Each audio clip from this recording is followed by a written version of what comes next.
Steve Smith, Stephen Smith.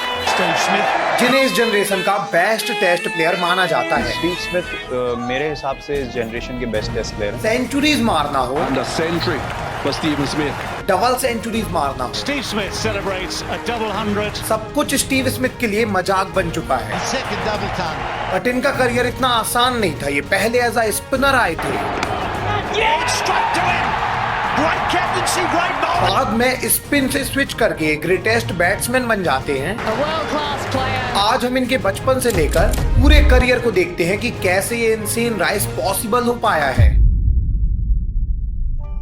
देखिए, कहानी की शुरुआत 2 जून 1989 को होती है, जब पीटर स्मिथ और इनकी वाइफ गिलियन स्मिथ को एक लड़का होता है जिसका नाम रखा जाता है स्टीवन पीटर डेवरयू स्मिथ। अब देखिए, स्टीव स्मिथ का जन्म तो सिडनी में हुआ था, ऑस्ट्रेलिया के अंदर ही हुआ था, लेकिन इनकी जो मम्मी थी इंग्लैंड की थी और इनके पापा ऑस्ट्रेलिया के थे। इसका मतलब ये था कि स्टीव स्मिथ के पास डुअल सिटीजनशिप थी, इंग्लैंड की भी सिटीजनशिप लिए हुए थे, साथ में ऑस्ट्रेलिया की भी सिटीजनशिप इनके पास ही थी। अभी मैं ये इसलिए बता रहा हूँ क्योंकि आगे चल के पूरा कनेक्ट होगा। इंग्लैंड और ऑस्ट्रेलिया की सिटीजनशिप इनको बहुत काम आने वाली है और आपको समझ में आएगा कि एक समय इंग्लैंड के भी खिलाड़ी बनने वाले थे। तो होता क्या है कि बचपन में स्टीव स्मिथ को बहुत ज्यादा स्पोर्ट पसंद था। इनको इतना स्पोर्ट पसंद था कि ये दिन भर स्पोर्ट ही खेलते रहते, कभी फुटबॉल कभी क्रिकेट, बस ये यही करते रहते। इनके जो पापा थे पीटर, इनको भी क्रिकेट काफी ज्यादा पसंद था, तो ये भी अपने लड़के स्टीव स्मिथ को क्रिकेट सिखाया करते। ऐसे ही स्टीव स्मिथ जब 6 साल के थे तो इनका सिलेक्शन अंडर 8 में हो जाता है और अंडर 8 में जब इनका सिलेक्शन होता है तो इनके पापा को लगता है कि इनका लड़का क्रिकेटर बन सकता है क्योंकि इसका सिलेक्शन लेवल क्रिकेट में होने लग गया है। यही देखकर इनके जो पापा थे पीटर स्मिथ ये क्या करते हैं कि स्टीव स्मिथ का नाम ये सदरलैंड क्रिकेट क्लब में लिखा देते हैं और यहाँ पे इनको एक कोच मिलते हैं जिनका नाम था ट्रेंट वुडहिल। देखिए, ट्रेंट वुडहिल जो थे ये कोच थे जूनियर लेवल क्लब के, मतलब ये जूनियर्स को जो लेवल क्रिकेट होता है वहां पे क्रिकेट सिखाया करते थे और ये बहुत ही ज्यादा बढ़िया कोच थे। इन्होंने स्टीव स्मिथ को बहुत ज्यादा सपोर्ट किया और ऑलराउंडर बना दिया। मतलब स्टीव स्मिथ पहले बॉलिंग बस करते थे बट इन्होंने बोला कि आप बैटिंग भी करो और दोनों चीज स्टीव स्मिथ करने लग गए। देखते ही देखते समय बीतता गया। स्टीव स्मिथ की उम्र जो है 16 साल हो जाती है और जब इनकी उम्र 16 साल होती है तो स्टीव स्मिथ देखते हैं कि अभी इनका सिलेक्शन डोमेस्टिक क्रिकेट में हो ही नहीं पा रहा है। स्टीव स्मिथ को लगता है कि इस तरीके से तो ये कभी ऑस्ट्रेलिया की नेशनल टीम में खेल ही नहीं पाएंगे क्योंकि इनका सिलेक्शन ऊपर अभी नेशनल टीम में तो छोड़ो डोमेस्टिक सर्किट में भी नहीं हो पा रहा है, तो नेशनल टीम में कैसे आएंगे। इस पर्टिकुलर समय में स्टीव स्मिथ 10th क्लास में थे और इनके जो कोच थे ट्रेंट वुडहिल, इन्होंने भी स्टीव स्मिथ से बोला कि इस तरीके से तुम कभी भी नेशनल टीम में सिलेक्ट नहीं हो पाओगे। ट्रेंट वुडहिल जो थे इन्होंने बोला स्टीव स्मिथ से और इनके पापा से कि अभी स्टीव का एडमिशन जो है नए आपको कोई एकेडमी में कराना होगा, जिस एकेडमी का नाम काफी ज्यादा फेमस हो, जिस एकेडमी से बच्चे ऊपर नेशनल टीम तक गए हों। अब स्टीव स्मिथ के पापा जो थे इनको सिडनी में तो कोई ऐसी एकेडमी पता ही नहीं थी जिसमें जहां से ऊपर बच्चे नेशनल टीम में गए हों, लेकिन इंग्लैंड के अंदर जहां की इनकी मम्मी थी वहां पे ऐसी एकेडमी थी जहां से बच्चे नेशनल टीम तक गए थे। मतलब कि इनके पापा ने सोचा कि अगर ये ऑस्ट्रेलिया से इंग्लैंड चले जाते हैं तो वहां पे इनको अच्छी एकेडमी मिल जाएगी जहां से इनका करियर क्रिकेट में बन जाएगा। यही कुछ सोचकर 17 साल की उम्र में पापा की एडवाइस के बाद ट्रेंट वुडहिल जो इनके कोच थे उनकी एडवाइस के बाद स्टीव स्मिथ 10th क्लास में ही अपना स्कूल ड्रॉप कर देते हैं और स्कूल ड्रॉप करके इंग्लैंड मूव कर जाते हैं। देखिए, स्टीव स्मिथ के पास इंग्लैंड की भी सिटीजनशिप थी, ये मैंने आपको पहले बताया है। मतलब ये इंग्लैंड में भी अगर अच्छा करते तो उधर पे डोमेस्टिक खेलते और उसके बाद ये इंग्लैंड की नेशनल टीम से भी खेल सकते थे। बाद में जब ये इंग्लैंड जाते हैं तो इंग्लैंड के अंदर ये एकेडमी में काफी अच्छा परफॉर्म करते हैं और 24 जनवरी 2008 को इनका डोमेस्टिक के अंदर डेब्यू हो जाता है जहां ये 33 रन भी बनाते हैं। 2008 के अंदर ही स्टीव स्मिथ का नाम KFC T20I big bash league में भी आ जाता है और यहाँ पे स्टीव स्मिथ 4 ओवर में 15 रन देकर 4 विकेट भी ले जाते हैं। मिला जुलाकर आप कह सकते हैं कि 2008 के अंदर स्टीव स्मिथ जैसे ही इंग्लैंड जाते हैं इंग्लैंड में तबाही मचाने लगते हैं और डोमेस्टिक में अपना नाम जो है काफी पॉपुलर कर लेते हैं। इस समय स्टीव स्मिथ ऑलराउंड परफॉर्म करते थे, बैटिंग तो ये थोड़ी बहुत ही करते थे लेकिन बॉलिंग साइड इनकी बहुत ज्यादा स्ट्रॉन्ग थी और ये मेन बॉलिंग ऑलराउंडर ही थे। 2008 में जब स्टीव स्मिथ इतना अच्छा परफॉर्म करते हैं तो इनको लगता है कि अब इनका नाम जो है इंग्लैंड की नेशनल टीम में आ जाएगा और ये बहुत तैयार थे कि नेशनल टीम में मुझे खेलना है और इंग्लैंड की टीम से ही मैं खेलने वाला हूँ। अगर एक्चुअली में इस समय इनका नाम इंग्लैंड की नेशनल टीम में आ जाता ना तो स्टीव स्मिथ अभी इंग्लैंड के लेजेंड माने जाते, ना कि ऑस्ट्रेलियन लेजेंड माने जाते। बट होता क्या है कि इंग्लैंड की नेशनल टीम में इनका लगातार नाम आता ही नहीं है, जबकि अच्छा परफॉर्म करते जा रहे थे डोमेस्टिक में, इसके बाद भी नेशनल टीम में इनका नाम ही नहीं आया। अब जब कुछ महीने निकल जाते हैं और इनका नाम नहीं आता है तो स्टीव स्मिथ फ्रस्ट्रेट हो जाते हैं। इनको लगता है कि ऐसे तो इनका नाम ही नहीं आएगा और इसके बाद ये अगेन पूरा अपना सामान पैक करते हैं और इंग्लैंड से एक बार फिर से ऑस्ट्रेलिया आ जाते हैं। ऑस्ट्रेलिया इसलिए आए थे क्योंकि इनकी गेम काफी इंप्रूव हो गई थी, इसके बाद भी नेशनल टीम में इनका नाम नहीं आ रहा था, तो ये चाहते थे कि अभी ऑस्ट्रेलिया की नेशनल टीम से खेलें। इनके पास जो है सिटीजनशिप इंग्लैंड की भी थी, ऑस्ट्रेलिया की भी थी, कहीं से भी नेशनल टीम से खेल सकते थे, बस इनको नेशनल टीम तक पहुंचना था। नेशनल टीम तक पहुंचने के लिए ऑस्ट्रेलिया पहुंच जाते हैं कि यहाँ पे नेशनल टीम में आ जाएंगे, लेकिन ऑस्ट्रेलिया की नेशनल टीम में भी इतने आसानी से नाम इनका आने नहीं वाला था। यहाँ पे सिलेक्टर ने इनकी परफॉर्मेंस देखी और उन्होंने बोला कि आप यहाँ पे फर्स्ट क्लास जाके खेलो, अगर वहां पे आप परफॉर्म करते हो तो उसके बाद ही आपका नाम नेशनल टीम में आएगा। साल 2009 अब आ चुका था और इस साल स्टीव स्मिथ जाते हैं फर्स्ट क्लास खेलने के लिए और ऑस्ट्रेलिया की तरफ से जब ये फर्स्ट क्लास खेलते हैं तो 10 मैच में ये 772 रन बना देते हैं, साथ में 21 विकेट भी निकाल के ले जाते हैं। ये परफॉर्मेंस टोटल ब्रेक थ्रू वाली थी, ऐसी परफॉर्मेंस थी जहां पे इन्होंने बॉलिंग से भी कमाल किया था, बैटिंग से भी कमाल किया था और इसके बाद इनका नेशनल टीम में नाम आना तय हो गया था। फाइनली 5 फरवरी का दिन आता है, 2010 का साल चल रहा था और इनका नेशनल टीम के अंदर डेब्यू हो जाता है। देखिए स्टीव स्मिथ का डेब्यू सबसे पहले T20I में होता है और इनका जब डेब्यू हुआ था तो इनका डेब्यू एज अ बॉलर हुआ था, एज अ बैट्समैन इनका नाम नहीं आया था। यही कारण था कि इस मैच में इनको 6th डाउन बैटिंग दी जाती है, क्योंकि बैट्समैन के तौर पर इनका नाम आया ही नहीं था, इनका नाम आया था बॉलिंग के तौर पर। बाद में बॉलिंग में इनको पूरे ओवर दिए जाते हैं, ये 4 ओवर में 34 रन देते हैं और 2 विकेट भी लेकर जाते हैं। अब इन्होंने डेब्यू मैच में ही 2 विकेट निकाली थी, मतलब ये परफॉर्मेंस काफी ज्यादा बढ़िया थी। इसी को देखकर इसी सेम मंथ 19 फरवरी के दिन इनका ODI डेब्यू भी करा दिया जाता है। मतलब 2010 के अंदर ही इनका T20I डेब्यू हुआ और उसके बाद ODI डेब्यू हो गया और ODI डेब्यू के अंदर भी ये विकेट लेकर जाते हैं। बाद में जब स्टीव स्मिथ को और मौके दिए जाते हैं तो जब भी इनको मौका मिलता है ये बॉलिंग से लगातार परफॉर्म करते हैं, विकेट निकालते जाते हैं और रन भी ये थोड़े बहुत बना रहे थे। देखते ही देखते 2010 का वर्ल्ड कप आ जाता है और T20I वर्ल्ड कप जो 2010 में हो रहा था, यहाँ पे 15 मेंबर स्क्वाड में स्टीव स्मिथ का नाम आ जाता है। देखिए बहुत ज्यादा बड़ी बात थी, स्टीव स्मिथ का 2 महीने पहले नेशनल टीम में डेब्यू हुआ था और 2 महीने बाद इनका वर्ल्ड कप में नाम आ गया था। इंटरेस्टिंग बात तो ये थी कि इनका वर्ल्ड कप में जो नाम आया था एज अ बॉलर आया था, एज अ बैट्समैन नहीं आया था, ना ही ऑलराउंड परफॉर्म भी इस समय कर रहे थे T20I में, बस ये बॉलिंग ही कर रहे थे। फाइनली 2 मई 2010 को इनका वर्ल्ड कप के अंदर डेब्यू होता है और वर्ल्ड कप में जब इनका डेब्यू होता है तो पहले ही मैच के अंदर ये 1 विकेट निकाल कर लेके जाते हैं। पहले मैच बस में नहीं, इस पूरे वर्ल्ड कप में लगातार स्टीव स्मिथ पहले 1, इसके बाद 2, इसके बाद 3 विकेट भी निकाल के ले गए थे और हर मैच में इनको विकेट मिल रहे थे। इंटरेस्टिंग बात ये थी कि इस पूरे वर्ल्ड कप में इनकी बैटिंग जो है 7th डाउन आती थी, यही रीजन था कि इनकी बैटिंग आ ही नहीं पा रही थी और जब भी आई तो ये 1 रन कभी 0 रन ही बना पाते थे। ओवरऑल इन्होंने बॉलिंग से बहुत अच्छा परफॉर्म किया था और देखते ही देखते ऑस्ट्रेलिया की टीम वर्ल्ड कप फाइनल में पहुंच चुकी थी। ऑस्ट्रेलिया ने इससे पहले कभी भी T20I वर्ल्ड कप जीता नहीं था, ये फाइनल था और पहली बार में स्टीव स्मिथ फाइनल खेल रहे थे वर्ल्ड कप का।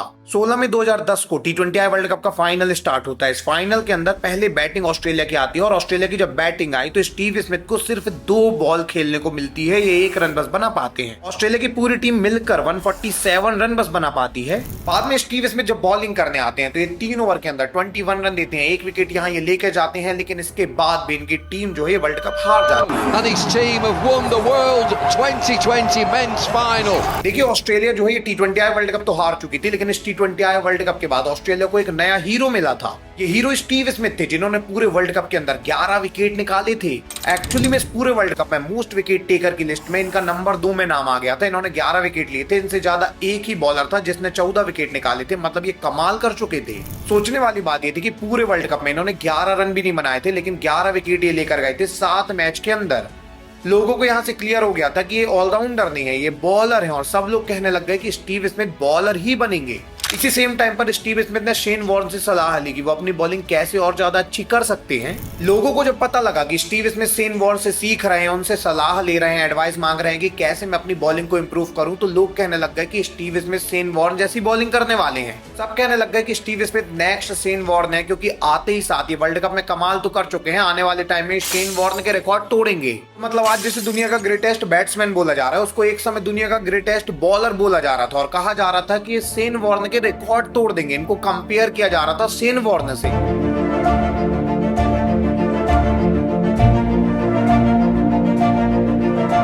इवन ऐसा नहीं कि लोग बस बोल रहे थे कि नेक्स्ट शेन वॉर्न है, एक्चुअली में स्टीव स्मिथ को भी ऐसा लगने लग गया था कि वो स्पिन में ही अपना करियर बनाएंगे और शेन वॉर्न जैसे वो सारे रिकॉर्ड नए नए सेट करके जाएंगे और कमाल की स्पिन करेंगे। इस समय स्टीव स्मिथ की बैटिंग काफी ज्यादा डिप चली गई थी, पूरा फोकस इनका बॉलिंग में आ गया था और सब लोग इनको एज अ बॉलर ही देखने लग गए थे। 2010 में ही एंडिंग में एसेस भी होनी थी और इस एसेस के लिए भी स्टीव स्मिथ का नाम आता है और एज अ बॉलर ही इनका नाम आता है। आप कह सकते हैं कि 2010 की एंडिंग तक स्टीव स्मिथ का तीनों फॉर्मेट में लगातार नाम आने लग गया था और इनका नाम एज अ बॉलर आ रहा था, ना ही एज अ ऑलराउंडर आ रहा था, ना ही एज अ बैट्समैन आ रहा था, एज अ बॉलर नाम आ रहा था। हालांकि 2010 की एंडिंग में जो एसेस होती है, इस एसेस के अंदर स्टीव स्मिथ टोटल फ्लॉप रहते हैं। पहले 3 मैच के अंदर स्टीव स्मिथ लगातार बॉलिंग करने आते हैं, लेकिन 3 मैच में इनको 1 विकेट भी नहीं मिलता है और रन तो ये वैसे भी बना नहीं पा रहे थे बैट से, क्योंकि पूरा फोकस इनका बॉलिंग में था। अब जब 3 मैच के अंदर ये 1 विकेट भी नहीं ले पाते तो इनको एसेस में ड्रॉप कर दिया जाता है और टेस्ट क्रिकेट से परमानेंटली अब ड्रॉप हो गए। स्टिल इनकी बॉलिंग इतनी ज्यादा अच्छी थी कि 2011 का जब वर्ल्ड कप आया तो इनको फिर से एज अ बॉलर ही वर्ल्ड कप के लिए सिलेक्ट किया गया।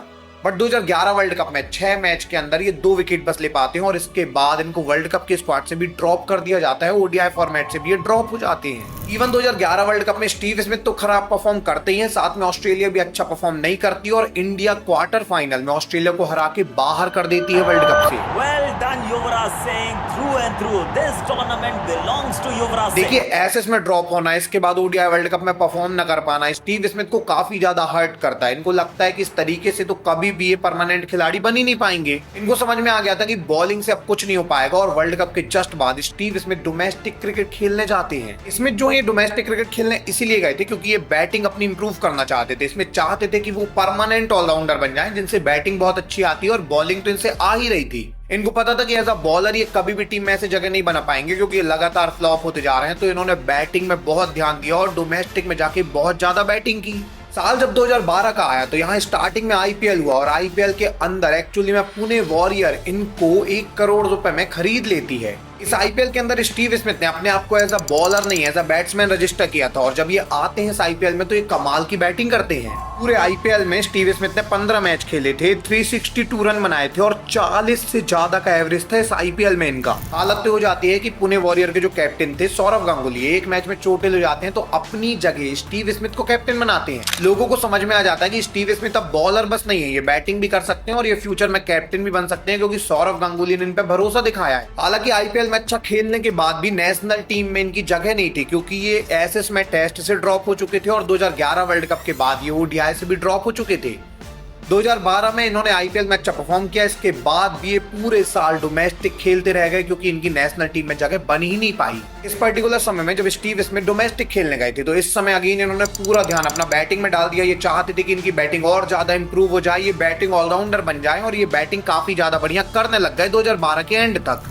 बाद में 2013 का साल आता है और 2013 में एसेस के अंदर इनको रिटर्न बुलाया जाता है और इस बार इनको रिटर्न इसलिए बुलाया गया था क्योंकि अच्छी बैटिंग करने लग गए थे। मैनेजमेंट ने डोमेस्टिक में इनकी बैटिंग देखी थी और इस बार क्लियर था कि ये थोड़े बहुत ओवर डालेंगे लेकिन ये मेन एज अ बैट्समैन ही आ रहे हैं, मतलब इनसे बैटिंग कराई जाएगी, बॉलिंग इनका साइड नहीं है अभी। इस एसेस के अंदर इनको प्रमोट किया गया, ये 7th डाउन नहीं ये 3rd डाउन बैटिंग करने आते हैं और जब ये यहाँ आते हैं तो एक्चुअली में स्टीव स्मिथ अपनी मैडन टेस्ट सेंचुरी मार देते हैं। What a way to go to your debut 100. देखिए जैसे स्टीव स्मिथ ने टेस्ट के अंदर सेंचुरी मारी इसके बाद ये क्लियर हो गया कि स्टीव स्मिथ अब बॉलिंग नहीं करने वाले हैं, ये बैटिंग ही करने वाले हैं और ये एकदम से बॉलर से अभी बैट्समैन बन चुके थे। कमाल बात तो ये थी कि 2013 इनका पहला ऐसा साल था जहां पे इन्होंने बॉलिंग नहीं की थी, पूरे साल बस बैटिंग की थी और बैटिंग से ही इन्होंने 38 के एवरेज से 711 रन टेस्ट बस के अंदर बना दिए थे। मतलब स्टीव स्मिथ ने पहले ही साल में धागा खोल के रख दिया था, सबको बता दिया था कि वो कुछ भी करें, चाहे वो बॉलिंग करें चाहे बैटिंग करें, वो हर चीज कमाल कर सकते हैं। साल 2014 में तो ये हो जाता है कि इनको रेगुलर बैट्समैन बना दिया जाता है, बॉलिंग ये टोटल 0 कर देते हैं और अब ये ओडीआई के अंदर और टेस्ट के अंदर फर्स्ट डाउन बैटिंग करने आने लगते हैं। देखिए जब इनको ओडीआई में लगातार मौके मिलने स्टार्ट होते हैं तो पाकिस्तान के सामने 2014 के अंदर ये ओडीआई की भी अपनी मैडन सेंचुरी मार देते हैं। Superb stuff from Steve Smith. ODI century मारने के बाद तो ये फिक्स हो चुका था कि ओडीआई और टेस्ट में ये एज अ बैट्समैन ही खेलने वाले हैं। अब ये ना एज अ ऑलराउंडर है ना ये एज अ बॉलर है, as a batsman permanent fix हो चुके थे 2 फॉर्मेट के अंदर। देखते ही देखते 2014 की एंडिंग तक ये बहुत रन बनाने लग जाते हैं, टेस्ट के अंदर इतने रन बनाते हैं कि ये सब लोग शौक रह जाते हैं। बाद में इनको T20I में भी लगातार मौके मिलने लग जाते हैं और अभी स्टीव स्मिथ 2014 के एंडिंग में ऑल फॉर्मेट बैट्समैन बन जाते हैं। अब देखिए 2014 के एंडिंग तक जब ये ऑल फॉर्मेट प्लेयर बन चुके थे तभी बीजीटी आती है और ये बीजीटी जो थी बॉर्डर गावस्कर ट्रॉफी थी, काफी ज्यादा इंपॉर्टेंट हो गई स्टीव स्मिथ के लिए। इस समय परमानेंट बैट्समैन बन चुके थे और इनको साबित करना था कि ये बैटिंग में अभी क्या कर सकते हैं। इस बॉर्डर गावस्कर ट्रॉफी के पहले मैच में स्टीव स्मिथ ने 162 रन बनाए और इस समय नाबाद लौटे थे, मतलब ये आउट नहीं हुए थे। सेकेंड मैच में इन्होंने 133 रन बनाए और 3rd मैच के अंदर 192 रन बना के भी इंडिया को बैकफुट में डाल दिया।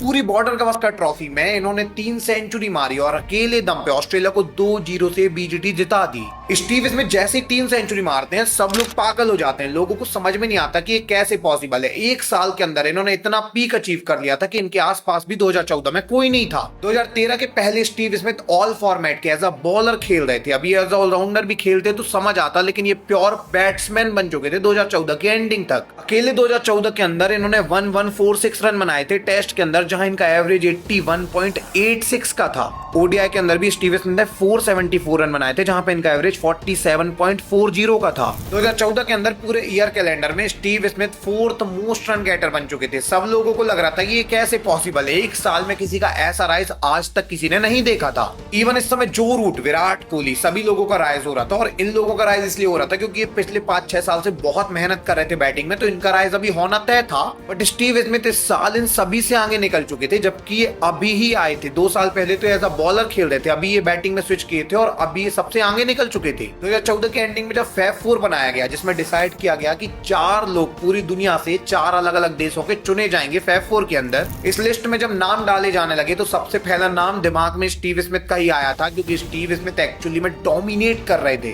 2014 के बाद साल 2015 का आता है। 2015 का जो साल था ये काफी ज्यादा इंपॉर्टेंट था, क्योंकि इस साल ओडीआई वर्ल्ड कप होना था और ओडीआई वर्ल्ड कप सबसे बड़ा टूर्नामेंट माना जाता है क्रिकेट का। देखिए 2011 में भी स्टीव स्मिथ ने ओडीआई वर्ल्ड कप खेला था, लेकिन 2011 में स्टीव स्मिथ बिल्कुल भी परफॉर्म नहीं कर पाए थे, खुद को ही डिसअपॉइंट करके आ गए थे। 6 मैच में इन्होंने 2 विकेट बस निकाले थे। साथ में उस वर्ल्ड कप को इन्होंने एज अ बॉलर खेला था, लेकिन इस बार ये एज अ परमानेंट और इम्पोर्टेंट बैट्समैन के तौर पर खेलने वाले थे। 2015 में जब वर्ल्ड कप स्टार्ट हुआ तो इस वर्ल्ड कप को ऑस्ट्रेलिया ने डोमिनेट किया काफी आसानी से। 6 में से 4 मैच जीत के ऑस्ट्रेलिया क्वार्टर फाइनल में एंटर कर जाती है। 20 मार्च 2015 को फाइनली क्वार्टर फाइनल स्टार्ट होता है और इस क्वार्टर फाइनल में पाकिस्तान सिर्फ 213 रन बना पाती है पहले बैटिंग करते हुए। ऑस्ट्रेलिया जब इस स्कोर को चेस करने आई तो ऑस्ट्रेलिया की तरफ से फर्स्ट डाउन बैटिंग करने स्टीव स्मिथ आते हैं, 65 रन बनाते हैं और इजीली ऑस्ट्रेलिया को सेमीफाइनल में पहुंचा देते हैं। सेमीफाइनल में ऑस्ट्रेलिया बहुत आसानी से पहुंची थी, सबको लग रहा था ये सेमीफाइनल जीत जाएंगे, लेकिन सेमीफाइनल में ऑस्ट्रेलिया के सामने कौन आ जाता है? इंडिया आ जाती है। और इंडिया इस वर्ल्ड कप में एक भी मैच नहीं हारी थी। इंडिया ने 6 के 6 मैच जीते थे और इंडिया ऐसे सेमीफाइनल में आई थी जैसे इंडिया को कोई हरा भी नहीं सकता है। दिक्कत वाली ऑस्ट्रेलिया के लिए ये बात थी कि इंडिया 2011 वर्ल्ड कप भी जीत कर आ रही थी, 13 चैंपियन ट्रॉफी भी जीत कर आ रही थी और 2011 वर्ल्ड कप में ऑस्ट्रेलिया को इंडिया ने ही बाहर किया था। मोटा मोटा आप कह सकते हैं कि सेमीफाइनल के अंदर ये क्लियर हो चुका था कि जो भी सेमीफाइनल को जीतेगा वही वर्ल्ड कप जीत जाएगा, क्योंकि इंडिया इस समय सबसे ज्यादा डोमिनेटिंग थी और अगर ऑस्ट्रेलिया ने इनको हरा दिया तो उसके बाद इनको कोई हरा ही नहीं सकता है। 26 मार्च 2015 को ये सेमीफाइनल स्टार्ट होता है। ये ऑस्ट्रेलिया के लिए सबसे इंपॉर्टेंट मैच था, ये वर्ल्ड कप ही था इनके लिए। और इस मैच के अंदर स्टीव स्मिथ 105 रन मार के जाते हैं, ऑस्ट्रेलिया 328 रन बना देती है। ये इतना बड़ा स्कोर था कि इंडिया ने सब कुछ कर लिया, इसके बाद भी इंडिया इस स्कोर को चेस नहीं कर पाई और ऑस्ट्रेलिया फाइनल में एंटर कर गई। 29 मार्च 2015 को वर्ल्ड कप का फाइनल हुआ। इस फाइनल में न्यूजीलैंड की पहले बैटिंग आई थी और न्यूजीलैंड सिर्फ 183 रन बस बना पाई थी, मतलब बहुत छोटा स्कोर इन्होंने बनाया था। बाद में ऑस्ट्रेलिया की जब बैटिंग आई तो स्टीव स्मिथ ने लगातार तीसरी 50 मारी और 56 रन की इनिंग खेल के वर्ल्ड कप जिता दिया ऑस्ट्रेलिया को। Steve Smith fittingly hits the winning runs. And Australia are champions of the world. Australia ने तो वर्ल्ड कप जीता ही था, लेकिन स्टीव स्मिथ ने जो कमाल किया था वो सबको दिख रहा था। क्वार्टर फाइनल में भी 50 इन्होंने मारी थी, सेमीफाइनल में इन्होंने सेंचुरी मारी थी और फाइनल में भी इन्होंने 50 मारी थी और ये नाबाद ही लौटे थे। कमाल बात तो ये थी कि पूरे वर्ल्ड कप के अंदर स्टीव स्मिथ ने 402 रन बनाए थे, जहां इनका एवरेज काफी ज्यादा हाई था और इन्होंने बताया था कि ये कितने कमाल बैट्समैन हैं ऑस्ट्रेलिया के लिए। ओडीआई बस नहीं, 2015 में टेस्ट के अंदर इनका डोमिनेंस और ज्यादा हाई हो जाता है, क्योंकि इस साल ये 1400 से ज्यादा रन बना देते हैं, 73 से ज्यादा का इनका एवरेज रहता है। 2015 के अंदर स्टीव स्मिथ ने 6 सेंचुरी मारी थी, 5 हाफ सेंचुरी मारी थी और ये एक्चुअली में रिकॉर्ड था। देखिए इस साल इन्होंने टोटल मिलाकर टेस्ट ही 13 खेले थे और 13 टेस्ट मैच में 6 सेंचुरी इन्होंने मारी, 5 इन्होंने हाफ सेंचुरी मार दी, मतलब एक मैच में ये रन बना रहे थे लगातार कंसिस्टेंटली। मोटा मोटा आप कह सकते हैं कि 2014 के बाद 2015 लगातार दूसरा ऐसा साल बना था जहां पे स्टीव स्मिथ के आसपास कोई भी नहीं था, न ओडीआई में इनके कोई आसपास था, न टेस्ट क्रिकेट में इनके कोई आसपास भी था। यही कारण था कि स्टीव स्मिथ को 2015 में इतने सारे अवार्ड मिलते हैं कि सब लोग शौक रह जाते हैं कि इतने अवार्ड भी होते हैं क्या, जितने अवार्ड इनको मिल गए थे 15 के अंदर।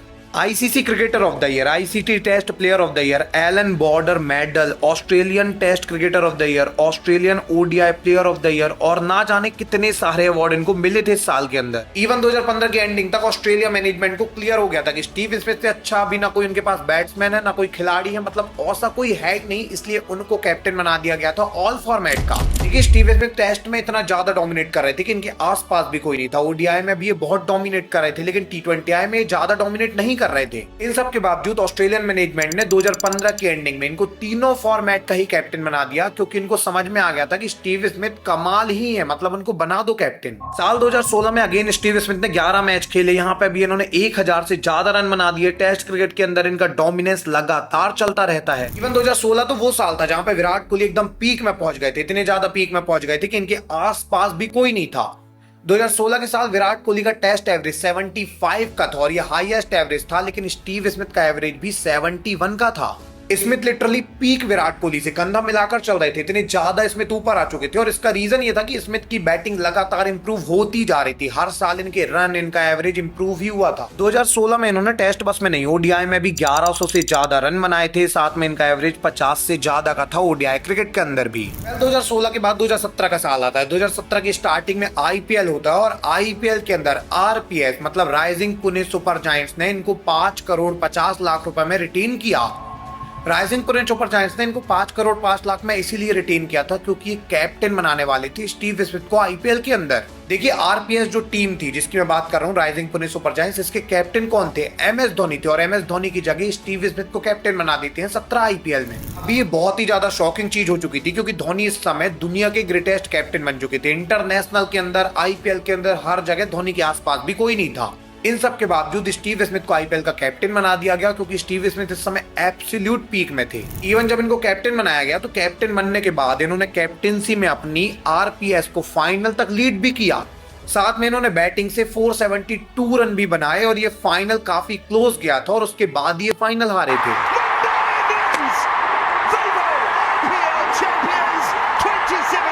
ये वो समय था जब स्टीव स्मिथ तीनों फॉर्मेट के अंदर एकदम एब्सोल्यूट पीक में पहुंच गए थे, डोमिनेट करने लग गए थे, हर जगह कैप्टन बन गए थे। आईपीएल के भी कैप्टन थे, ऑल फॉर्मेट के भी कैप्टन ही थे ही। 2017 के अंदर भी पूरे साल में इन्होंने 1305 रन बना दिए थे और एक बार फिर से मोस्ट रन गेटर थे, पूरे ईयर कैलेंडर में नंबर 1 में थे। यदि आप इस लिस्ट को थोड़ा देखोगे स्क्रॉल करके तो आपको समझ में आएगा कि विराट कोहली नंबर 4 में थे मोस्ट रन गेटर की लिस्ट में। अभी विराट का जो पीक है वो 2016 से लेकर 2019 तक माना जाता है और यहाँ पे भी स्टीव स्मिथ इनको पीछे कर दे रहे थे, इतने ज्यादा पीक में थे। 2017 में इन्होंने 13 ओडीआई में लगभग 550 रन बनाए थे और यहाँ भी इनका एवरेज 45 का था। देखिए विराट कोहली को इसलिए गोट माना जाता है हमेशा क्योंकि विराट कोहली ऑल फॉर्मेट में डोमिनेट करते हैं। एक समय विराट का एवरेज तीनों फॉर्मेट के अंदर 50 से ज्यादा का हो गया था, इसलिए विराट को गोट माना जाता है। बट जब भी हम स्टैट उठा के देखते हैं तो समझ में आता है कि विराट कोहली हमेशा टेस्ट के अंदर स्टीव स्मिथ से पीछे ही रहे हैं। स्टीव स्मिथ हमेशा उनसे आगे चलते थे। हालांकि ओडीआई में, टी20 में स्टीव स्मिथ विराट से पीछे ही रहे हैं, लेकिन टेस्ट में हमेशा ही विराट को पीछे कर देते थे। इवन विराट के पीक में भी स्टीव स्मिथ इनसे आगे निकल जाते थे। 2017 में इन्होंने इतने ज्यादा अगेन रन बना दिए कि 2015 के जो अवार्ड थे वो रिपीट हो जाते हैं। इनको again ICC test cricketer of the year का अवार्ड मिल जाता है, Australian test cricketer of the year का अवार्ड मिल जाता है और सब लोग शौक ही रह जाते हैं। लोगों को अब भरोसा हो गया था कि ये सारे रिकॉर्ड तोड़ देंगे और ये वही ईयर था जब लोग कहने लग गए थे कि ये सर डॉन ब्रैडमैन के भी रिकॉर्ड तोड़ देंगे। अभी इनको कहा जाने लगा था कि नेक्स्ट सर डॉन ब्रैडमैन है। इसी समय 2017 की एंडिंग में अगेन ऐसे सजाती है और ये पहली बार ऐसे समय में आई थी जब स्टीव स्मिथ टीम के कैप्टन थे। स्टीव स्मिथ ने पहले कई बार ऐसे खेली थी, लेकिन पहली बार एज ए कैप्टन ये खेलने वाले थे और इस बार जब ये खेलने आते हैं तो सारे रिकॉर्ड ये तोड़ देते हैं। देखिए इस एसेस के फर्स्ट मैच में स्टीव स्मिथ ने 141 रन बनाए, सेकेंड मैच के अंदर स्टीव स्मिथ ने 239 रन बना दिए, फोर्थ मैच के अंदर 76 रन और उसी मैच में 102 रन की एक और इनिंग खेली। पूरी ऐसे सीरीज में सिर्फ 5 मैच में 7 इनिंग के अंदर बस इन्होंने 687 रन बना दिए, 100 से ज्यादा का इनका एवरेज था और एसेस इनकी झोली में आ गई थी। 2015 के अंदर इंग्लैंड एसेस को रिटेन करके ले गई थी, 3-2 से इंग्लैंड ने वो एसेस जीत ली थी। लेकिन 2017 में जब स्टीव स्मिथ का पीक था एज अ कैप्टन भी वो पीक में थे, इस समय इन्होंने 4-0 से इंग्लैंड को हराया। स्टीव स्मिथ ने अकेले ही इतने सारे रन बना दिए कि सारे रिकॉर्ड इन्होंने सेट कर दिए। लोगों को लगने लगा कि मॉडर्न डे में 700 रन ऐसे इसके अंदर कोई बना ही नहीं सकता, और स्टीव स्मिथ ने वो कर दिखाया है। वो कमाल के खिलाड़ी है। इवन 2017-18 ऐसे के बाद स्टीव स्मिथ का ओवरऑल जो टेस्ट एवरेज था 60 से ज्यादा का हो गया था, और इनका एवरेज इतना ज्यादा हो गया था कि लोग कहने लग गए थे ये पक्का बहुत सारे रिकॉर्ड भी तोड़ देंगे। सबको यही लग रहा था कि टेस्ट के अंदर ये सर डॉन ब्रैडमैन ही बनने वाले हैं। अब देखिए, एक समय इनको बोला जा रहा था कि ये नेक्स्ट शेन वॉर्न बनेंगे, और बाद में इनको बोला जाने लगा कि सर डॉन ब्रैडमैन बनने वाले हैं। मतलब कितने वेरिएशन से इन्होंने कमाल किया था, पहले बॉलिंग से और अभी बैटिंग से। सब कुछ अब सही जा रहा था। लोग वेट कर रहे थे कि आने वाले टाइम में सर डॉन ब्रैडमैन के रिकॉर्ड वगैरह तोड़ेंगे, टेस्ट के अंदर सबसे गोटेड प्लेयर बन के स्टीव स्मिथ ही निकलेंगे। लेकिन इसके बाद 2018 में मार्च का महीना आता है। देखिए, 2018 में जब मार्च का महीना आता है तो ऑस्ट्रेलिया की सीरीज होती है साउथ अफ्रीका के साथ, और इस सीरीज में एक स्कैंडल हो गया। एक्चुअली में ऑस्ट्रेलिया वर्सेस साउथ अफ्रीका के थर्ड मैच में कैमरॉन बैंक्रॉफ्ट को पकड़ लेते हैं टीवी में कि ये सैंड पेपर का यूज कर रहे हैं, और इसके बाद एम्पायर इनके पास जाके मांगने लग जाते हैं कि एक्चुअली में यूज क्या कर रहे थे। बाद में सबको समझ में आता है कि इनके पास सैंड पेपर था, जिससे बॉल को एक तरफ से रफ कर रहे थे ताकि बॉल में रिवर्स स्विंग जनरेट हो जाए। मतलब ये टोटल चीटिंग कर रहे थे, लीगल चीजों का यूज कर रहे थे। कुछ देर बाद इस पर कार्रवाई होती है तो पता लगता है कि इसमें बैंक्रॉफ्ट बस शामिल नहीं है, इसमें एक्चुअली में स्टीव स्मिथ भी शामिल है, इसमें वार्नर भी शामिल है, और इस समय स्टीव स्मिथ टीम के कैप्टन थे। बाद में इसके ऊपर कार्रवाई की जाती है और स्टीव स्मिथ को 12 महीने के लिए बैन कर दिया जाता है। I take responsibility for the actions of what happened last Saturday in Cape Town. देखिए, स्टीव स्मिथ को 12 महीने के लिए एज अ कैप्टन भी बैन कर दिया गया था, एज अ प्लेयर भी बैन कर दिया गया था, और इस समय बिल्कुल पीक में थे। एज अ प्लेयर भी पीक में थे, एज अ कैप्टन भी पीक में थे। दिक्कत वाली बात ये थी कि स्टीव स्मिथ इस समय सारे रिकॉर्ड तोड़ रहे थे, और एकदम से 12 महीने के लिए जब इनको रोक दिया गया तो ये लिटरली टीवी में आकर रोने लग गए, और अपनी गलती इन्होंने मानी भी। It hurts. लोग कहने लग गए थे कि इसके बाद स्टीव स्मिथ का करियर अब एंड हो जाएगा, क्योंकि 12 महीने तक इनको नेशनल टीम से बस बैन नहीं किया गया है, इनको आईपीएल से, बीबीएल से, सारे डोमेस्टिक सब जगह से बैन कर दिया गया है, हर एक लीग से। अगर ये 1 साल तक कोई लीग खेलेंगे ही नहीं, कहीं जाएंगे ही नहीं, तो इसके बाद तो स्टीव स्मिथ का करियर ऑलरेडी एंड हो जाएगा। मतलब ये 12 महीने बाद एकदम से वापसी कैसे करेंगे? यही कुछ कारण था कि लोग कह रहे थे कि स्टीव स्मिथ 12 महीने बाद जब आएंगे तो ये रिटायरमेंट ले लेंगे, क्योंकि आने के बाद ये एकदम से फॉर्म में कैसे आ पाएंगे, और उसके बाद इनको ड्रॉप कर दिया जाएगा तो ये रिटायरमेंट ही लेने वाले हैं, इनका करियर अब एंड हो गया है। बाद में 2019 में ओडीआई वर्ल्ड कप में वापसी करते हैं, और जब ये वापसी करते हैं तो ये बताते हैं कि किस लेवल के खिलाड़ी हैं। इस वर्ल्ड कप के अंदर एक मैच में स्टीव स्मिथ रन बना रहे थे, और एक्चुअली में ऑस्ट्रेलिया अगेन डोमिनेट करते करते सेमीफाइनल में पहुंच चुकी थी। 2019 सेमीफाइनल ऑस्ट्रेलिया का इंग्लैंड के साथ था। इस सेमीफाइनल में ऑस्ट्रेलिया के कोई भी बैटिंग लाइनअप से बैट्समैन नहीं चला था। यहाँ पे स्टीव स्मिथ 85 रन बना के जाते हैं। हालांकि ये मैच जो है ऑस्ट्रेलिया हार जाती है, बट स्टीव स्मिथ ने अपना काम किया था। पूरे वर्ल्ड कप में 37 के एवरेज से लगभग 400 रन इन्होंने बनाए थे, और बताया था कि ये अभी भी जिंदा है।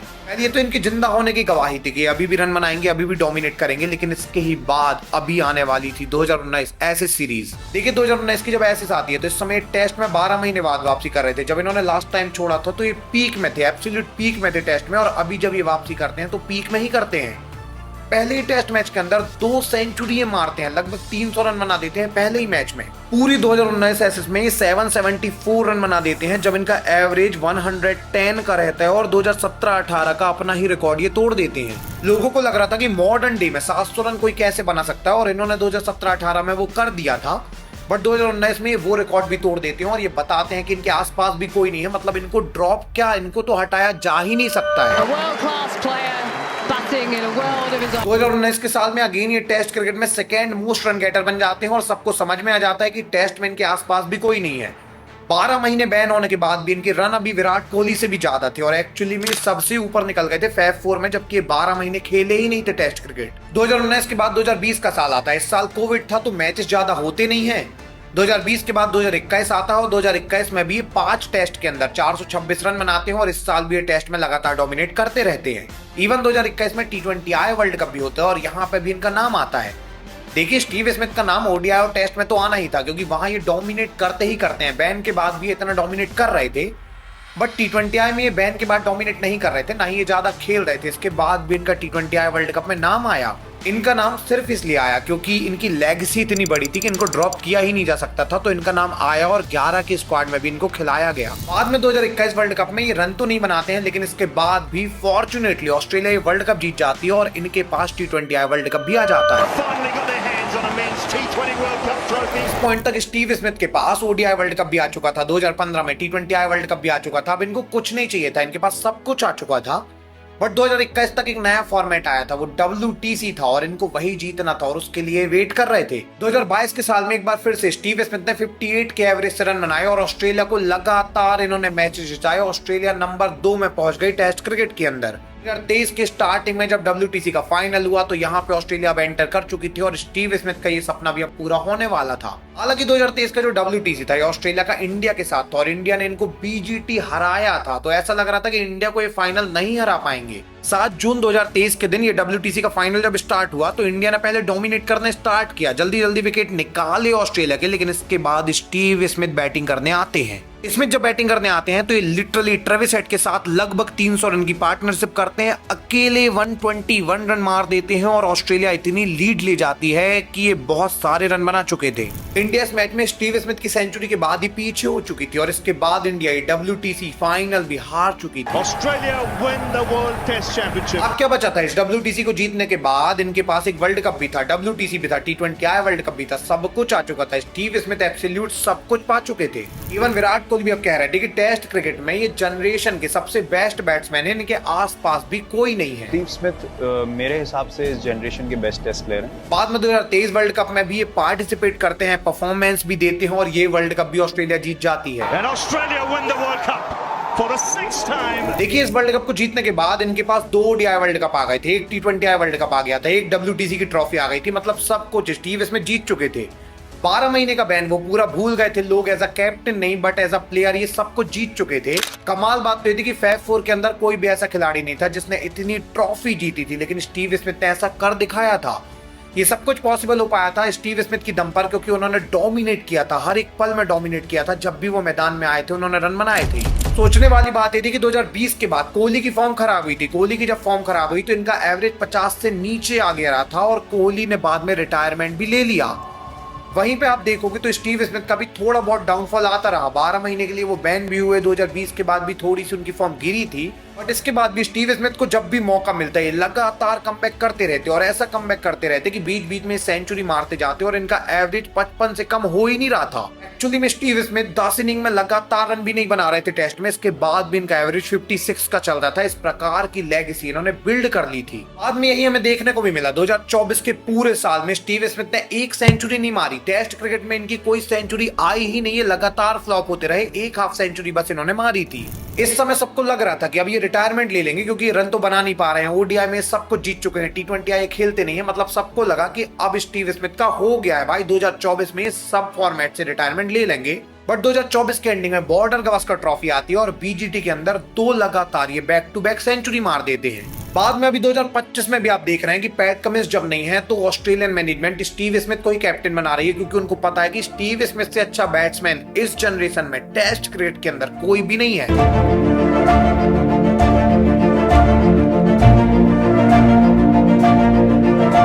स्टीव स्मिथ ने फाइनली ODI क्रिकेट को तो अलविदा कह दिया 2025 चैंपियन ट्रॉफी के बाद, क्योंकि वहां पे उन्होंने सब कुछ ही जीत लिया था।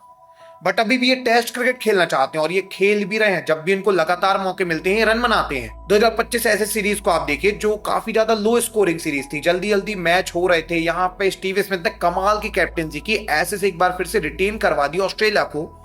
साथ में जब इनको आखिरी मैच में मौका मिला तो यहाँ पे इन्होंने क्या रन बनाए, मतलब इनको कोई आउट कर ही नहीं पा रहा था, ये ऐसा खेल रहे थे। अभी आप देखोगे तो स्टीव स्मिथ का अभी भी टेस्ट के अंदर 55 से ज्यादा का एवरेज है और पूरी दुनिया में इनका सबसे ज्यादा एवरेज है टेस्ट के अंदर 10,000 रन बनाने के बाद। इवन सर डॉन ब्रैडमैन के बाद एसेस के अंदर किसी ने भी इतने रन नहीं बनाए हैं। सबसे ज्यादा रन स्टीव स्मिथ ने ही बनाए हैं, सबसे ऊपर सर डॉन ब्रैडमैन है और उसके बाद स्टीव स्मिथ है। लोग जो कह रहे थे कि ये सर डॉन ब्रैडमैन के रिकॉर्ड तोड़ेंगे वो तो नहीं हो पाया, लेकिन ये उनके जस्ट पीछे ही है। सोचने वाली बात बताते हैं कि एक समय जिस बंदे को लोग कह रहे थे कि नेक्स्ट शेन वॉर्न बनेगा, वही बंदा नेक्स्ट डॉन ब्रैड बनने की कगार पे आ गया। ऐसा उन्होंने परफॉर्म किया। पूरे वर्ल्ड क्रिकेट में आज भी जब हम देखने जाते हैं तो हमें ऐसा कोई भी देखने को नहीं मिलता है जिसने ऐसा करियर स्विच किया हो कि वो स्पिनर से बैट्समैन बन गया हो। कई लोग ऑलराउंड में ही कमाल कर देते हैं जैसे जैक कैलिस ने किया था, लेकिन ये तो एक्चुअली में स्पिनर से बैट्समैन बने। आज यही कारण है कि इनको सबसे ज्यादा गोटेड खिलाड़ी माना जाता है, सबसे बड़ा लेजेंड माना जाता है, क्योंकि इनका इंसेन राइज हुआ है कि स्पिनर इतना बड़ा बैट्समैन बन गया कि टेस्ट में उसके आसपास भी मॉडर्न क्रिकेट में कोई भी नहीं है।